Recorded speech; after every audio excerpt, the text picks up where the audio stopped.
నిజామాబాద్ జిల్లా సిరికొండ మండలం చిన్న వాల్గోడ్ గ్రామంలో ఈ రోజు ఉపాధి కూలీల పని వద్దకు వెళ్లి ఎంపీ అభ్యర్థిగా జీవన్ రెడ్డిని గెలిపించాలని మండల కాంగ్రెస్ నాయకులు కోరారు. ఈ యొక్క ప్రచారంలో ఎంపీ అభ్యర్థి జీవన్ రెడ్డి మరదలు శోభారాణి ముఖ్య అతిథిగా ప్రచారంలో పాల్గొన్నారు. ఈ సందర్భంగా శోభారాణి మాట్లాడుతూ జీవన్ రెడ్డి ప్రజల మనిషి అని, ప్రజల కోసమే ఆయన పరితపిస్తారని, వ్యవసాయ రంగంపైన పట్టు ఉన్న వ్యక్తి అని, అలాంటి వ్యక్తిని ఎంపీగా మనం గెలిపించుకుంటే రైతులకు లబ్ధి చేకూరుతుందని ఆమె అన్నారు. మోదీ సంవత్సరానికి 2 కోట్ల ఉపాధి కల్పిస్తామని అన్నారని, 10 సంవత్సరాల్లో 20 కోట్ల ఉపాధి రావాలని మరి వచ్చిందా అని ఆమె ప్రశ్నించారు. గరీబోని ఖాతాలో 15 లక్షలు జమ చేస్తా అన్నాడు. ఒక్కరి ఖాతాల్లో కూడా 15 లక్షలు జమ చేయలేదని, కాంగ్రెస్ ప్రభుత్వమే ఈ ఉపాధి పనిని కల్పించిందని, కులమతాలు భేదం లేకుండా అందరినీ ఒకే దృష్టితో చూసే ఏకైక జాతీయ పార్టీ కాంగ్రెస్ పార్టీ అని అన్నారు. తెలంగాణలో 10 సంవత్సరాల బీఆర్ఎస్ పాలన, కేంద్రంలో బీజేపీ పరిపాలనలో ప్రజలకు చేసిందేమీ లేదని, ఒక్క రేషన్ కార్డు కూడా అమలు చేయని ప్రభుత్వాలకు ఓటు వేసి మీ విలువైన ఓటును వృధా చేసుకోవద్దని, మీ అమూల్యమైన ఓటును కాంగ్రెస్ పార్టీ చేతి గుర్తుకు ఓటు వేసి నిజామాబాద్ పార్లమెంట్ ఎంపీ అభ్యర్థిగా జీవన్ రెడ్డిని గెలిపించాలని ఆమె కోరారు. ఈ ప్రచారంలో కాంగ్రెస్ గ్రామ శాఖ అధ్యక్షుడు గోవర్ధన్ రెడ్డి, మండల కాంగ్రెస్ అధ్యక్షులు బాకారం రవి, నాయకులు Narsareddy, Maipal, Erranna, Ramesh, Chandar Naik, Srinivas, Narsing, Babu Prasad, Buchanna, Chinna Gangaram, Sayareddy, Ramareddy, Layakat, travel Narsareddy, Narsaiah, society chairman Gangadhar, Ramulu, Surender, మండల గ్రామ కాంగ్రెస్ కార్యకర్తలు పాల్గొన్నారు. RRR news reporter RC Reddy, మండలం సిరికొండ, జిల్లా నిజామాబాద్. సంవత్సరం 2 సంవత్సరాలు వెళ్ళిపోతుంది, 100% పోతుంది. ఎందుకోసం అంటే వాళ్ళు మెల్లమెల్ల తగ్గించినటువంటిది. ఇలా కాంగ్రెస్ పార్టీ ఏది పెట్టినా అది కనుమరుగు కావాలా. దీనివల్ల మన అందరికీ లాభం ఒకటి. రెండోది, ఇలా మనం అనుకుంటున్నామే కాంగ్రెస్ పార్టీకి కుల మతం భేదం ఉండదమ్మా. ఒకటి, ఇలా కాంగ్రెస్ వస్తే తుర్కుల రాజ్యము, వాళ్ళ క్రిస్టియన్స్ రాజ్యం అంటారు. అదంతా చాలా బూటకం తప్పు. ఎందుకోసం అంటే సరే ముస్లిం అని ముసుగేసుకుని ఎట్లా మాట్లాడుతారో, ఇలా మన వాళ్ళు కూడా కొంతమంది బీజేపీలు, ఆర్ఎస్ఎస్ అంటే అది చాలా డేంజర్ పార్టీ. మన ముస్లింలకి నెక్కనే మన స్వాతంత్రంలో ఉద్యమాల్లో పాల్గొనేటువంటి పార్టీ. ఇలా 2025 నాటికి అది 100 సంవత్సరాలు అవుతుంది. కానీ మన దేశం కోసం తెలంగాణ ఇచ్చింది కాంగ్రెస్ పార్టీ ఎట్లనో, ఆ రోజు కూడా కాంగ్రెస్ పార్టీ మనకు స్వాతంత్రం ఇచ్చింది. అంటే అప్పుడు వాస్తవంగా బీజేపీ వాళ్ళు అప్పుడు మనకు వద్దని చెప్పారు. ఆర్ఎస్ఎస్ వాళ్ళు అప్పుడు బీజేపీ పార్టీ లేదు. ఆర్ఎస్ఎస్ వాళ్ళు పూర్తిదని మన దేశానికి స్వాతంత్రం కూడా అవసరం లేదని చెప్పారు. ఇలాంటి కొంతమంది ఉంటారు పిల్లలు, యువకులు, అంటే ఇలా మేము మాట్లాడిపోయినా వాస్తవం కాదని వాళ్ళు తెలుసుకోవాలి. మేము అడుగుతున్నాం, ఎందుకంటే మీకు కాకుండా మేము చెప్పే మాటలు వాస్తవం రికార్డులు అయితే ఏమైనా ఉంటాయి. మేము ఒక చెప్తున్నాం, చాలా పిల్లలు నష్టపోతున్నారు. వాళ్ళు ఏం చెప్తారంటే పిల్లలకు తెలియకుండా కొంత విషం జిమ్తురు, అంటే మత ఫీలింగ్ అనేది. ఈ దేశంలో మతం అనేది ఉండదు, కులం అనేది ఉండదు, అంత సమానం ఉండాలి. ఒక ప్రధానమంత్రి ఇలా పొద్దులేసి వాడు చర్చి, వాడు క్రిస్టియన్స్ అంటాడు, వాడు ముస్లిం అంటాడు, వీడు వేరే అంటాడు. వాస్తవంగా అంటే దేశంలో అందరూ ఉండద్దా? కాంగ్రెస్ పార్టీ ఇలా 60 సంవత్సరాలు ఉన్నది. 60 సంవత్సరాలు ఎప్పుడు కూడా ఈ మత ఫీలింగ్ రాలేదు. వాస్తవంగా ఫీలింగ్ ఎప్పుడు వచ్చింది? ఈయన వచ్చినాకనే వచ్చింది. మోడీ వచ్చినాకనే ఈ ఫీలింగ్ వచ్చింది. వాడు ఇట్లా, వీడి ఇట్లా ఇట్లా అని 60 సంవత్సరాలు కాంగ్రెస్ వాళ్ళు పరిపాలించారు. మీరు చూస్తారు, మీకైతే దగ్గర 60-70 సంవత్సరాలు ఉన్నాయి. ఎప్పుడైనా ఇట్లా మత ఫీలింగ్ వచ్చిందా?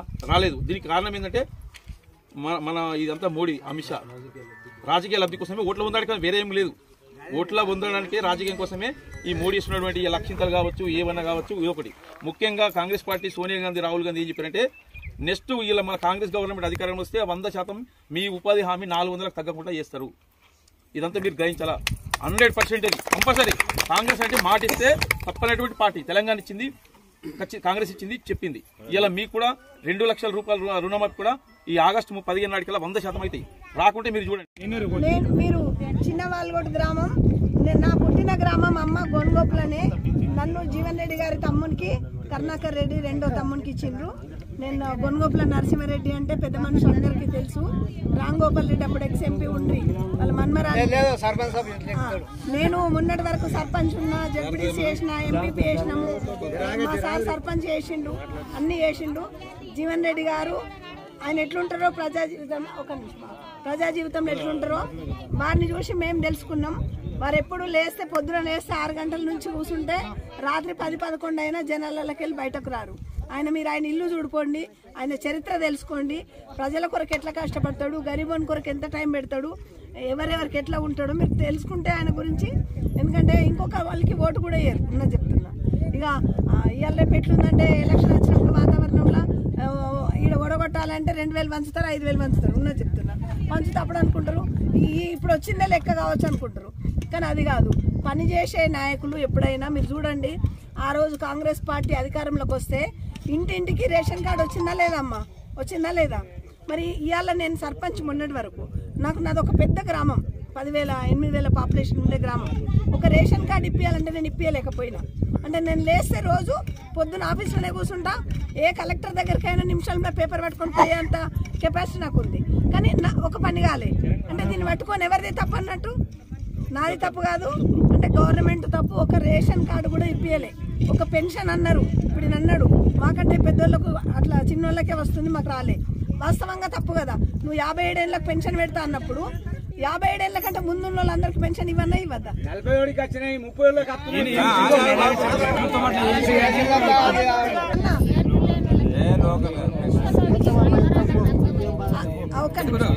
జీవన్ రెడ్డి గారికి చేతి గుర్తుకు మరి, ఎందుకంటే 6 సార్లు ఎమ్మెల్యే వేసిండ్రు, ఎమ్మెల్సీ వేసిండ్రు, సమితి ప్రెసిడెంట్ గా వేసిండ్రు. ఆయన రైతుల పక్షాన, గరీబోళ్ళ పక్షాన, అందరి పక్షాన అందరికీ పనిచేసే వ్యక్తి కాబట్టి మరి మనకు ఇప్పుడు కాంగ్రెస్ పార్టీ గవర్నమెంట్ వచ్చింది. మరి మీరు అంతకుముందు చూసిండ్రు 10 ఏళ్ళు టీఆర్ఎస్ సర్కార్ ఉంది, ఇటు 10 ఏళ్ళు బీజేపీ అధికారంలో ఉంది. ఇప్పుడు టీఆర్ఎస్ తోని సరే పోటీ లేదు. వాస్తవంగా టీఆర్ఎస్ అంటే నమ్మకం పోయింది, జనాలకి అయ్యారు. ఒక బీజేపీ ఆయన వచ్చి ఓటు అడుగుతుండు.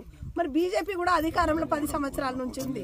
మరి ఈ 5 ఏళ్ళు అయితే ఈయననే ఉన్నాడు కదా వ్యక్తి. సరే అప్పుడు ఆమె కవిత ఉంది కావచ్చు, సరే ఆమె ఏం చేసిందో. ఇప్పుడైతే అధికారం బీజేపీ ఉంది, మనిషి కూడా బీజేపీ ఆయనే ఉన్నాడు.